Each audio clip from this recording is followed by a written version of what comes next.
Dan ialah cakap tentang pendidikan yang lebih, saya tertarik pada minggu lalu di Parlimen juga kami telah menyatakan tentang telah menegur tentang beasiswa yang telah diberikan kepada bukan Bumi Putra oleh JPA. Dan di sini juga saya difahamkan semalam, saya baca dalam tulisan juga banyak SMS diterima kenapa dia buat tindakan tersebut. Mungkin boleh jelaskan secara ringkas kenapa dibuat begitu? Ada rakan-rakan bukan Melayu Bumi Putra yang mungkin terkejut sedikit dengan perkataan saya, tetapi saya telah jelaskan dalam wawancara dalam Mingguan Malaysia semalam bahawa niat saya bukannya meningkatkan beasiswa JPA ke luar negara untuk pelajar-pelajar bukan Bumi Putra, tetapi pada masa yang sama saya ingin melihatkan agar jumlah besar itu ditambah, agar kota untuk bukan Bumi Putra ini tidak diambil daripada kota Bumi Putra. Sekarang ini pada tahun 2008 kita melihat peningkatan dari segi beasiswa JPA ke luar negara yang diberi kepada pelajar-pelajar bukan Bumi Putra, tetapi tidak ada peningkatan dari segi jumlah besar.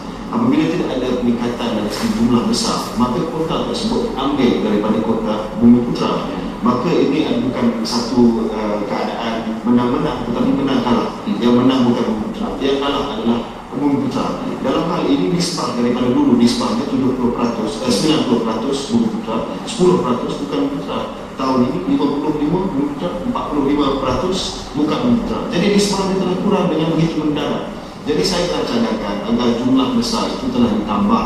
Jadi kita enlarge, kita besarkan kek besar dan kita anggilkan dengan lebih adil lagi dan lebih saksama lagi, menjaga kepentingan Bumi Putra, pelajar Bumi Putra, kerana beasiswa, soal beasiswa itu termaktub dalam perlembagaan.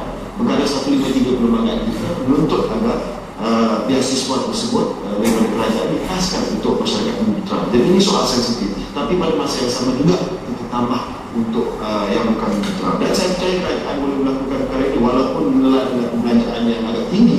Tetapi saya rasa bahawa beasiswa JPA adalah pelaburan yang berbaloi.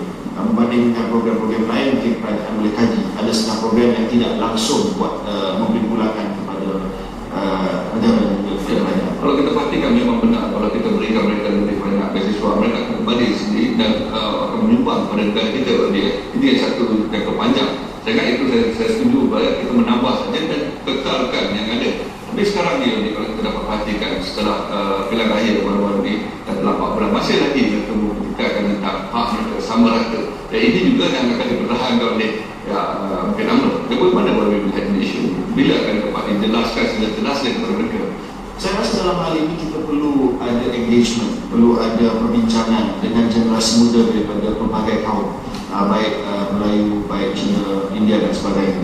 Kerana mungkin tidak ada kesedaran, pemahaman, penghayatan tentang hubungan antara kaum yang ada di Malaysia. Soal artikel 153, soal kontrak sosial, soal dasar ekonomi baru dan sebagainya. Dan saya tak nak mencetuskan keadaan di mana pelbagai pihak daripada semua kaum tuntut Melayu, tuntut Cina, tuntut India, tuntut. Ini tidak akan memperbaiki keadaan hubungan antara kaum dan perpaduan nasional di peringkat yang umum.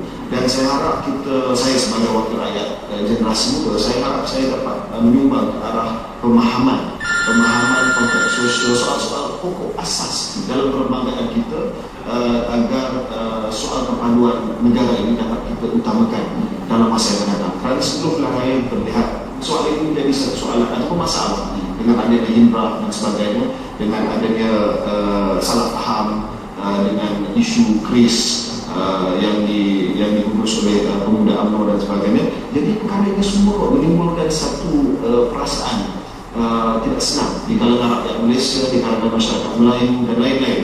Dan saya sebagai Naib Ketua Pemuda Malaysia Ahli Parlimen yang muda, saya harap bahawa kita dapat sama-sama bincangkan perkara ini. Ada perkara yang tak boleh dipertikaikan dan ada perkara yang boleh kita bincang untuk sama-sama kita memperbaiki keadaan yang ada di Malaysia ini. Dan kalau kita dapat perhatikan, saya tertarik tadi kami merupakan ahli parlimen yang muda dan ramai juga yang ahli parlimen yang muda ni. Dan kalau kita perhatikan memang dari segi golongan generasi muda yang berada di Dewan ini, mereka mungkin faham. Tapi apabila berada di luar Dewan, lain pula nadanya. Dan ini yang menyebabkan kadang-kadang agak sukar untuk kita memastikan bahawa kesinambungan ataupun apa yang telah dibawa dalam perlembagaan tersebut ada ikuti. Ini bagaimana Robi melihat cabaran masa depan generasi muda khusus? Yang penting kita kena konsisten. Apa yang kita cakap dalam Dewan ni, apa yang kita lafazkan dalam Dewan ni, biarlah perkara yang sama kita sampaikan di luar. Jangan kita cakap dalam dewan lain kerana kita nak menghormati peraturan mesyuarat, tapi di serama kampung dan sebagainya kita mengapi-apikan keadaan dan sebagainya. Saya lebih melihat kepada konsistensi. Message kita konsisten. Saya cakap dengan orang Melayu, orang Cina, orang India, message saya mesti konsisten. Kalau saya nak mempertahankan 153 peraturan pasal 153 perlembagaan, bukan saja saya cakap dengan orang Melayu, tetapi saya perlu cakap dengan bukan Melayu dan terangkan keadaan apakah maksud 153, apakah maksud kita sama-sama dalam negara yang berbilang kaum dan sebagainya. Kita perlu ada konsistensi dalam penyuarakan kita. Dari segi kalau kita bandingkan